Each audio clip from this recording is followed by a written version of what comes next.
আগের ব্লগে তোমাদের সঙ্গে শেয়ার করেছিলাম জন্মাষ্টমীর সন্ধ্যের দিকে রাত অবধি কী করলাম সেটার একটা সেপারেট ভিডিও নিয়ে আসবো। হ্যালো এভরিওয়ান, আমি Rini, welcome back to my another mini blog. ইসকনের অভিষেক সময় ছিল রাত 9টার দিকে, তাই তাড়াতাড়ি করে স্নান করে এরকম একটা লাল পাড় সাদা শাড়ি পরে নিয়েছিলাম। আর এইদিকে মিস্টার ব্যানার্জিও স্নান করে ওর লাল পাঞ্জাবিটা পরে নিল। ও কিন্তু আগেই আমার অভিষেকের কুপনটা কেটে এনেছিল। এই যে সেই কুপন, যেখানে অভিষেক প্লাস প্রসাদের কুপন ছিল, যেটা 9টার থেকে লেখা ছিল। আর এই কুপনের দাম নিয়েছিল ওই 100 টাকা মতো। তারপরে দুজনে যাচ্ছি এখন ইসকনের দিকে। যেতে যেতে এটাই ভাবছিলাম যে ভিড় প্রচণ্ড হবে, কিন্তু এই যে সারাদিন যে আমি এই নিয়ম নিষ্ঠা করে উপোস করলাম, সেটা কোথাও বৃথা যেতে দেব না। যেতে যেতেই দেখছি যেমন কথা সেই রকমই, প্রচণ্ড রকম ভিড়, তাই দাঁড়িয়ে গেলাম লাইনে।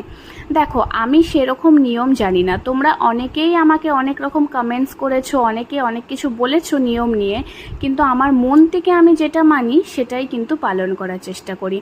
আমার বাড়িতেও গোপাল নেই। হ্যাঁ, গোপাল রাখার খুব ইচ্ছে আছে, যদি গোপাল কোনো দিন সহায় হয় অবশ্যই তাকে নিয়ে আসব।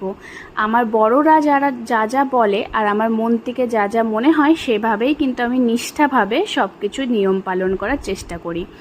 ওই কুপনে আমাদের যেহেতু ছিল, সেই জন্য আমাদেরকে দিয়ে দিল পঞ্চামৃত, যেটা দিয়ে কিন্তু গোপাল আর রাধারানীর অভিষেক করানো যাবে। লাইনে অনেকক্ষণ দাঁড়ানোর পরে ফাইনালি অভিষেক করানোর সুযোগ পেয়েছি।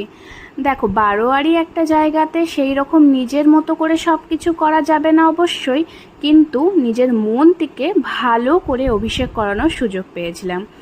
অনেক রাধারানী আর গোপু এখানে লাইন দিয়ে বসেছিল, তাদেরকে সুন্দর করে অভিষেক করিয়ে দিল। আমার মতো কুপন যার যার কাছে ছিল তারা কিন্তু সবাই প্রসাদ পাবে।